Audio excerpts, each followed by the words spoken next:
வணக்கம். இலங்கை செய்திகளுடன் நான் நிரோஷன். விரிவான செய்திகளுக்கு முன் தலைப்புச் செய்திகள். எதிர்வரும் 17ஆம் தேதி புதிய சபாநாயகர் தெரிவு இடம்பெறும் என நாடாளுமன்ற பிரதி பொதுச் செயலாளர் சமிந்த குலரத்ன தெரிவிப்பு. உள்ளூராட்சி மன்ற தேர்தலை நடத்துவதற்கான சட்ட திருத்தங்களை அடுத்த ஆண்டு ஆரம்பத்தில் நாடாளுமன்றத்தில் சமர்ப்பிக்க அரசாங்கம் நடவடிக்கை. அரசியல் பழிவாங்கலுக்காகவே முன்னாள் ஜனாதிபதி மஹிந்தவின் பாதுகாப்பு குறைக்கப்பட்டுள்ளது என பொதுஜன பெரமுனவின் உறுப்பினர் சட்டத்தரணி மனோஜ் கமகே குற்றச்சாட்டு. மஹிந்த ராஜபக்சவின் பாதுகாப்பில் எவ்வித குறைப்பும் மேற்கொள்ளப்படவில்லை என்று போலீசார் தெரிவிப்பு. தொடர்வது விரிவான செய்திகள். புதிய சபாநாயகரை அடுத்த நாடாளுமன்ற அமர்வின் முதல் நாளில் தெரிவு செய்ய வேண்டும் என்பதன் அடிப்படையில் எதிர்வரும் 17ஆம் தேதி புதிய சபாநாயகர் தெரிவு இடம்பெறும் என நாடாளுமன்றத்தின் பிரதி பொதுச் செயலாளர் சமிந்த குலரத்ன தெரிவித்துள்ளார். எதிர்வரும் 17ஆம் தேதி மற்றும் 18ஆம் தேதிகளில் நாடாளுமன்ற அமர்வை நடத்துவதற்கு கட்சித் தலைவர்கள் கூட்டத்தில் தீர்மானிக்கப்பட்ட நிலையில் 17ஆம் தேதி புதிய சபாநாயகர் தெரிவு இடம்பெறும். அதே நேரம் புதிதாக தெரிவு செய்யப்படவுள்ள சபாநாயகர் தொடர்பாக சர்ச்சைகள் இருந்தால் அன்றைய தினம் வாக்கெடுப்பு நடத்தப்படும் என்றும் கூறினார். நேற்றைய தினம் தமது கல்வி தகமைகளை உறுதிப்படுத்தும் வரையில் சபாநாயகர் பதவியிலிருந்து தற்காலிகமாக விலகுவதாக அசோக் ரன்பல அறிவித்த நிலையில் புதிய சபாநாயகர் தெரிவு இடம்பெறவுள்ளது. இதுகுறித்து அவர் தெரிவிக்கையில் தாம் கலாநிதி பட்டம் பெற்று ஜப்பான் பல்கலைக்கழகத்திலிருந்து பட்டம் குறித்த ஆவணங்களை பெறுவதில் தற்போது சிரமங்கள் இருப்பதாகவும் அவற்றை பெற்று விரைவில் வெளிப்படுத்துவதாகவும் குறிப்பிட்டுள்ளார். தற்போது தமது பட்டம் தொடர்பாக எழுந்துள்ள குழப்ப நிலைகளை கருத்தில் கொண்டும் அரசாங்கத்தின் மீது மக்கள் வைத்துள்ள நம்பிக்கையினை பாதுகாக்கும் நோக்கிலும் தாம் விலகுவதாக அவர் அறிவித்திருந்தார்.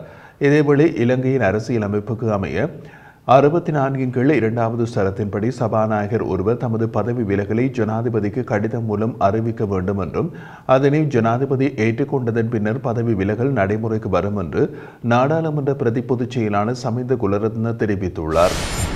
உள்ளூராட்சி மன்ற தேர்தலை நடத்துவதற்கான சட்ட திருத்தங்களை அடுத்த ஆண்டு ஆரம்பத்தில் நாடாளுமன்றத்தில் சமர்ப்பிப்பதற்கு அரசாங்கம் நடவடிக்கைகளை எடுத்துள்ளது.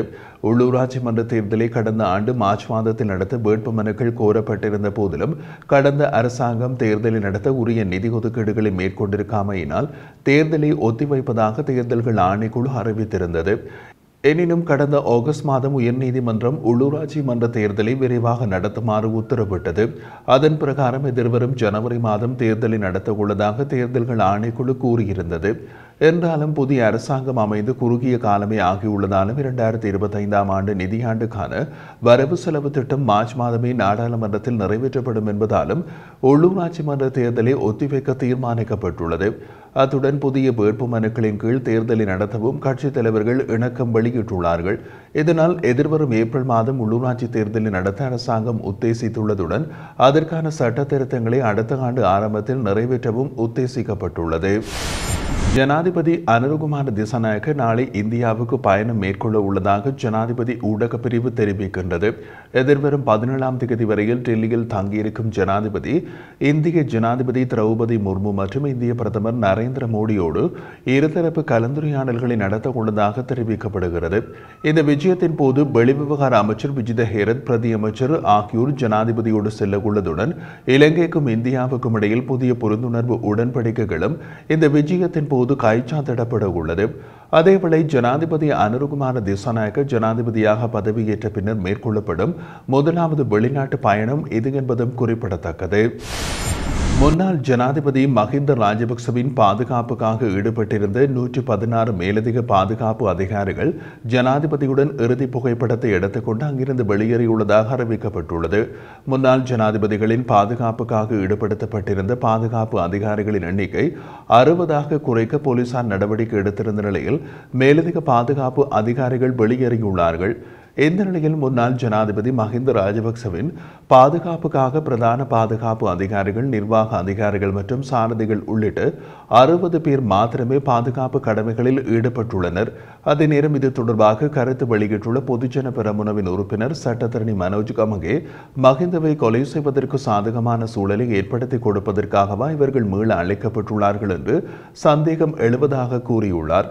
கவலையான மற்றும் ஏற்றுக்கொள்ள முடியாத செயற்பாடுகளை அரசாங்கம் முன்னெடுப்பதாகவும் அரசியல் பழிவாங்கலுக்காகவே பாதுகாப்பு குறைக்கப்பட்டுள்ளது என்றும் அவர் குற்றம் சாட்டினார். நாட்டில் பல பிரச்சனைகள் காணப்படுகின்ற நிலையில் அந்த பிரச்சனைகளுக்கு தீர்வு காணாமல் முன்னாள் ஜனாதிபதிகளின் பாதுகாப்பை அரசாங்கம் சடுதியாக குறைத்துள்ளது. பல வருடங்களாக குறிப்பாக புலிகள் அமைப்பின் இறுதிக்கட்டத்தில் இருந்த பாதுகாப்பு அதிகாரிகள் மற்றும் உணவு பரிசோதகர்கள் கூட பாதுகாப்பு கடமைகளில் இருந்து விலக்கப்பட்டுள்ள நிலையில் அதற்கான உரிய தெளிவுபடுத்தல்களை அரசாங்கம் இதுவரை வெளியிடவில்லை. அதன் அடிப்படையில் பாதுகாப்பு அதிகாரிகள் பதவி விலக்கப்பட்டமையின் பின்னணியில் ஏதேனும் சூழ்ச்சி இருக்கின்றதா என்பது சந்தேகம் எழுவதாகவும் சட்டத்தரணி மனோஜ் கமகே குறிப்பிட்டுள்ளார். ஐக்கிய மக்கள் சக்தியின் உறுப்பினர் ஹிருணிகா பிரேமச்சந்திரவுக்கு தேசிய பட்டியல் வாய்ப்பு வழங்கப்படாமை தொடர்பாக கடும் அதிருப்தி வெளியிடப்பட்டுள்ளது. எனினும் உள்ளூராட்சி சபை தேர்தலில் கொழும்பு மாநகர சபைக்கு மேயர் வேட்பாளராக ஹிருணிகாவை களமிறக்குவதற்கு ஐக்கிய மக்கள் சக்தி திட்டமிட்டுள்ளதாக கூறப்படுகிறது.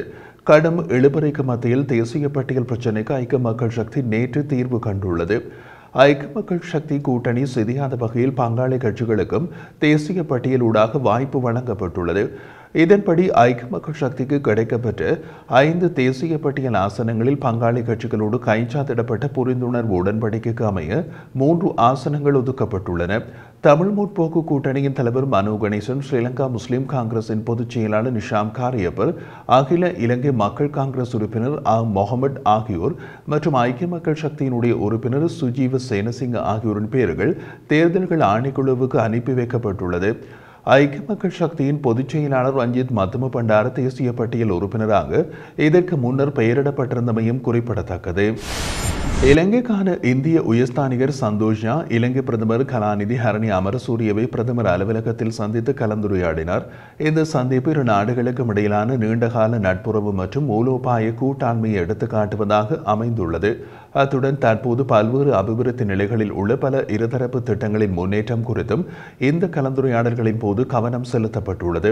இந்த தூதுக்குழுவில் உயர்ஸ்தானிகர் சந்தோஷா அவர்களுடன் இந்திய உயர்ஸ்தானிகர் ஆலயத்தின் சிரேஷ்ட அதிகாரிகளும் கலந்து கொண்டிருந்தார்கள். இதேவேளை இலங்கையை பிரதிநிதித்துவப்படுத்தி பிரதமரின் செயலாளர் பிரதீப் சபுசந்திரி, பிரதமரின் மேலதிக செயலாளர் திருமதி BWGC சஹாரிகா பொகவத் மற்றும் வெளிவிவகார அமைச்சின் தெற்காசிய மற்றும் சார் பிரிவு பணிப்பாளர் நாயகம் திரு நிலுக கதுருகமுக ஆகியோர் சென்றிருந்தமையும் குறிப்பிடத்தக்கது. முன்னாள் ஜனாதிபதி மஹிந்த ராஜபக்சவின் பாதுகாப்பில் எவ்வித குறைப்பும் மேற்கொள்ளப்படவில்லை என போலீசார் தெரிவித்துள்ளனர். முன்னாள் ஜனாதிபதி மஹிந்த ராஜபக்சவின் பாதுகாப்பு தொடர்பாக மதிப்பீடு செய்யப்பட்டதன் பின்னரே அவருக்கான பாதுகாப்பு உத்தியோகத்தர்களின் எண்ணிக்கையினை 60ஆக மாற்றியமைக்க நடவடிக்கை எடுக்கப்பட்டதாக போலீஸ் ஊடக பிரிவு விடுத்துள்ள அறிக்கை ஒன்றில் தெரிவிக்கப்பட்டுள்ளது. எவ்வாறாயினும் முன்னாள் ஜனாதிபதிகள் உள்ளிட்ட சிரேஷ்ட தரப்பினருக்கான பாதுகாப்பு தொடர்பாக அவ்வப்போது ஆராயப்பட்டு அவர்களுக்காக ஒதுக்கப்படும் பாதுகாப்பு உத்தியோகத்தர்களின் எண்ணிக்கையினை திருத்துவதற்கு நடவடிக்கை எடுக்கப்படும் என்றும் அந்த அறிக்கையில் குறிப்பிடப்பட்டுள்ளது. இதேவேளை முன்னாள் ஜனாதிபதிகளின் பாதுகாப்பு பணிகளுக்கு நியமிக்கப்பட்டுள்ள போலீஸ் உத்தியோகத்தர்களின் வருடாந்த செலவு 1100 மில்லியன் ரூபாய் என்றும் போலீசார் குறிப்பிட்டுள்ளனர். அதில் முன்னாள் ஜனாதிபதி மஹிந்த ராஜபக்சவுக்கு வருடாந்த 326 மில்லியன் ரூபாய் செலவிடப்படுவதாகவும் போலீஸ் ஊடக பிரிவு விடுத்துள்ள அறிக்கையில் சுட்டிக்காட்டப்பட்டுள்ளது. 24,000 போலீஸ் உத்தியோகத்தர்களுக்கு பற்றாக்குறை நிலவுவதாகவும் இதற்கு முன்னர் சிரேஷ்ட தரப்பினருக்கான பாதுகாப்பு பிரிவுகளில் பணியாற்றிய 2,000 போலீஸ் உத்தியோகத்தர்கள் தற்போது பொது கடமைகளில் ஈடுபட்டுள்ளதாகவும் தெரிவிக்கப்படுகிறது.